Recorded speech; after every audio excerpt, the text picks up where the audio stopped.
نبوت پہ لاکھوں سلام، ان کے مولا کے ان پر کروڑوں درود، ان کے اصحاب و اطرت پہ لاکھوں سلام۔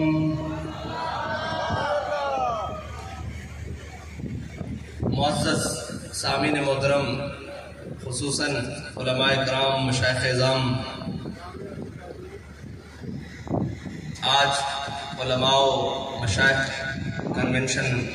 ڈویژن باولپور میں حاضر ہوا ہوں، اور آپ لوگ بھی سارے ہم حاضر ہیں۔ مقصد ایک ہی ہے کہ انہیں جانا، انہیں مانا، نہ رکھا غیر سے کام، اور نہ ہمارے عقیدوں میں کوئی مسئلہ ہے کہ ہم بات یہاں سے کر کے جائیں تو بعد میں لوگ پوچھتے رہیں کہ یہاں کس کے خلاف بات ہوئی ہے، یا یہ کون لوگ تھے۔ ہم جائیں یا ہم نہ آئیں یا ہمارا کہیں بھی تعارف ہو تو وہ تعارف ایک ہی بچتا ہے کہ یہ سارے حضور کے عاشق ہیں، یہ حضور کے غلام ہیں، اور علماء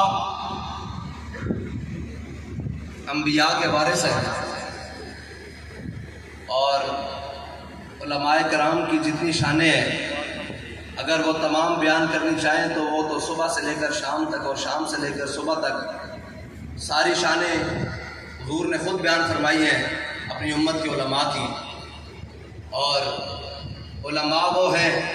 جن کی ترتیب بالکل سیدھی ہے۔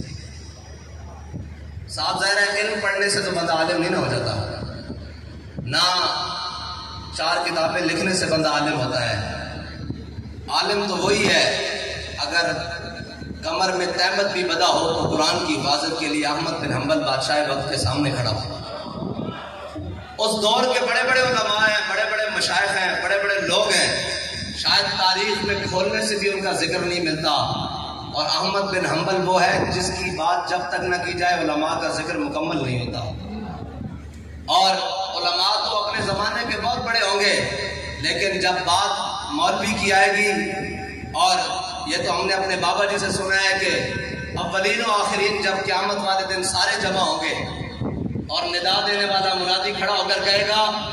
کہ اس پورے حشر کے میدان میں سب سے بڑا عالم کھڑا ہو جائے، تو کوئی کھڑا نہیں ہوگا، امام احمد، امام اعظم، امام ابو حنیفہ کھڑے ہوں گے۔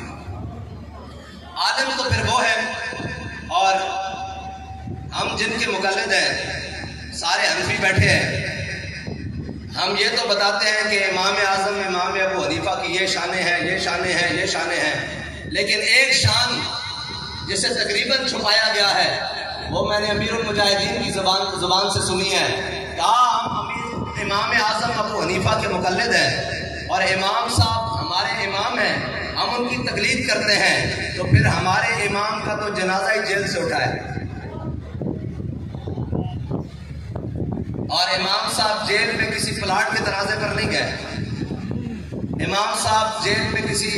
مسجد کے تنازع پر نہیں گئے، امام صاحب جیل میں مسند قضا کے تنازع پر گئے ہیں، اور مسند قضا اسلامی مملکت کی سب سے بڑی مسند ہوتی ہے۔ مسند قضا یعنی قاضی القضا، یعنی قاضی کی مسند، اور سب سے بڑا قاضی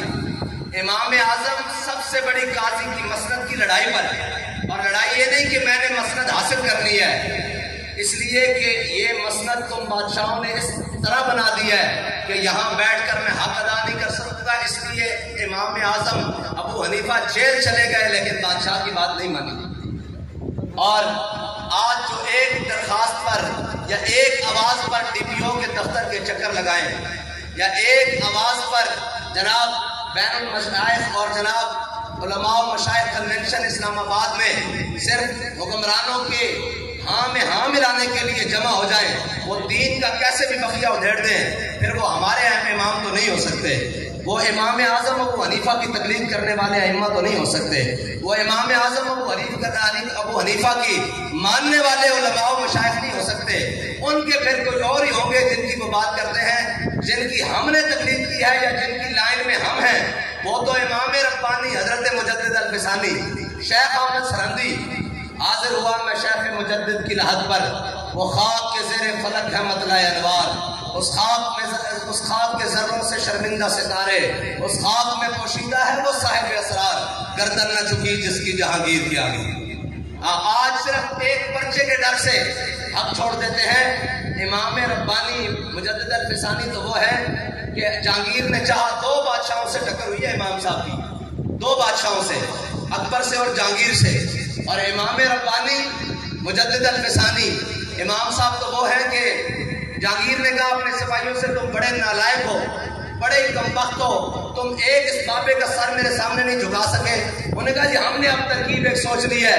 اس طریقے سے ہم آپ کے سامنے اس کا سر جھکا دیں گے۔ اس نے کہا کیا؟ انہوں نے کہا آپ نے ایک دن آنا ہے، ہم آپ کو بتائیں گے۔ انہوں نے جہانگیر کو ایسے بٹھا دیا اور ایک دیوار تعمیر کی، اس کے اندر ایک چھوٹا سا دروازہ، کھڑکی نما دروازہ رکھا، اور امام ربانی کو یہاں سے لائے، سامنے جہانگیر کرسی پر بیٹھا ہوا ہے کہ اب تو امام ربانی جب اس دروازے سے گزریں گے تو سر نیچے کرنا ہی پڑے گا نا، لیکن حاضر ہوا میں شیخ مجدد کی لحد پر، ہاں جی، گردن نہ جھکی جس کی جہانگیر کے آگے، جس کے نفس گرم سے ہے گرمی حرارت، ہاں جی۔ حضرت علامہ اقبال کہتے ہیں کہ جو حضرت امام ربانی نے سانس لی ہے نا، اس کی برکت سے قیامت تک حر پسندوں کو حریت کی جناب چراغ اور روشنی ملتی رہے گی۔ حضرت امام ربانی مجدد الفسانی امام صاحب کو جب سامنے لایا گیا نا، تو امام صاحب نے دیکھ لیا کہ یہ میرا سر جھکانا چاہتے ہیں، لیکن امام کا سر تو اللہ کے علاوہ کسی کے آگے نہیں نہ جھکتا، اور مسلمان کا سر اللہ کے علاوہ کسی کے آگے نہیں جھکتا، اور جو در در پر جا کر جھک جائے اسے سر نہیں کہتے، جو ہر در پہ جھک جائے اسے سر نہیں کہتے۔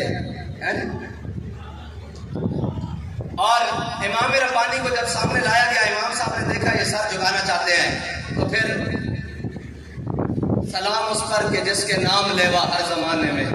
بڑھا دیتے ہیں ٹکڑا سرفروشی کے فسانے میں۔ امام صاحب نے جب سامنے دیکھا نا، تو آپ نے پہلے ٹانگیں داخل کیا سے۔ ہاں، یہ بات نہیں ہے، لوگ کہتے ہیں کہ ان کا رویہ بڑا سخت ہے، یہ بڑی سختی سے پیش آتے ہیں، جناب یہ اخلاق سے بات نہیں کرتے۔ میں نے کہا امام ربانی وہ ہے، آدھی فوج امام ربانی سے، بلکہ تقریباً جہانگیر کی فوج امام ربانی سے اس وجہ سے متاثر تھی کہ امام صاحب کی نماز کا خشوع و خضوع دیکھ کر نا فوج متاثر ہو گئی تھی کہ امام صاحب اتنی خشوع و خضوع سے نماز پڑھتے ہیں۔ میں نے کہا جب دین کی بات آ جائے تو پھر امام ربانی نے یہ نہیں کہا کہ اب خشوع و خضوع کی ضرورت ہے، فرمایا آپ اس کو اپنا جوتا دکھانے کی ضرورت ہے۔ دین کی بات آ گئی ہے، ہاں دین کی بات آ گئی ہے۔ بس ائمہ اور علماء سے میری یہی درخواست ہے کہ ہم بڑے نرم لوگ ہیں، ہمارے پاس تو کوئی مسئلے پر آ جائے تو گھنٹہ گفتگو کرے، ہمیں کوئی بات نہیں ہوتی، اور ایک مسجد کا امام کم از کم 10 بندوں جتنی ڈیوٹی دیتا ہے ایک مسجد کا امام۔ مسجد کے پانی کی ذمہ داری بھی اس کی ہے، مسجد کے واش روموں کی ذمہ داری بھی اس کی ہے، اور کسی نمازی کا جوتا چوری ہو جائے تو وہ بھی امام صاحب کے گلے پڑ جاتا ہے، وہ بھی کہتے ہیں امام صاحب ذرا اپنی جوتی دینا، میں گھروں ہو کے آیا پھر تو ہم دینا۔ اس طرح گل ہے کہ نہیں؟ یہ ساری گلیں امام صاحب دے سن، لیکن جب امام صاحب حق گل بیان کرن تو ادو جناب نمازی تیور چڑھا لیتے ہیں، تسی پریشان نہیں ہونا۔ ہاں انہاں مقتدیاں تو پریشان نہیں ہونا، انہاں مقتدیاں دی ریت دے پچھوں کوفے تو چلتے آ رہے ہیں۔ میں سچی گل کر رہا بھائی، انہاں دی پریشانی ہے، انہاں نو جدو حق گل کرو ویسے تو حجر اسود نو چھڑ کے حسین نو چومن گے، لیکن جو حسین کربلا کھڑے ہو جائے تے پیچھے نیتی ہوئی چھڑ کے چلے جاندے ہیں۔ اساں انہاں نو نہیں دیکھنا، کیونکہ تسی امامت دے مسلے تے کھڑے ہو تو اساں اپنے تو اگلے امام حسین نو دیکھنا۔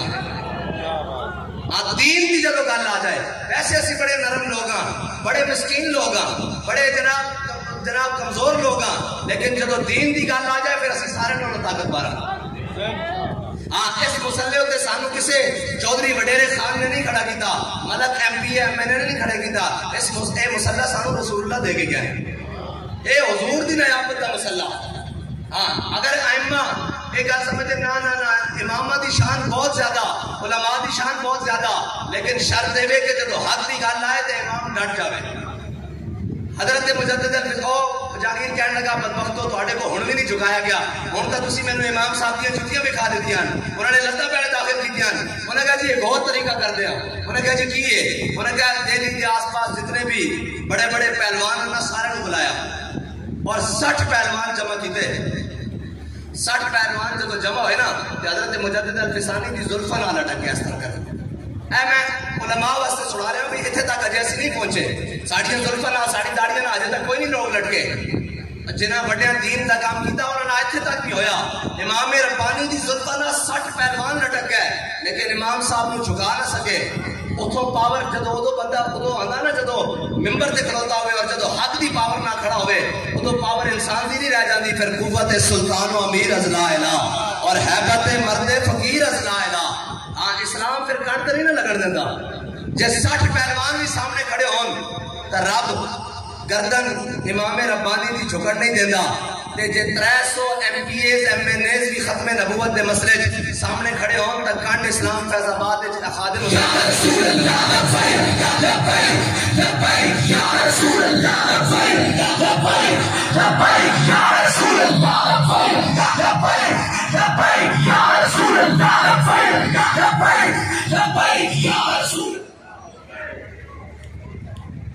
میں ایک گل اتنے کر جاواں. بڑے بڑے سوفسٹیکیٹڈ قسم دے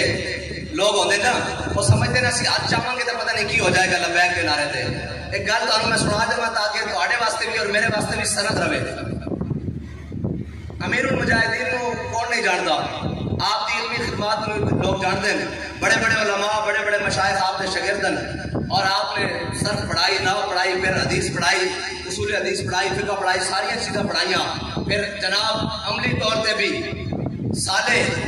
اور جناب اسد نماز قضا ہوندی بھی نہیں دیکھی. اپنے اذکار ذکر اوراد فتیہ حزب البار شریف اور جناب درود مصطفیٰ شریف اور جناب سارے اوراد سارے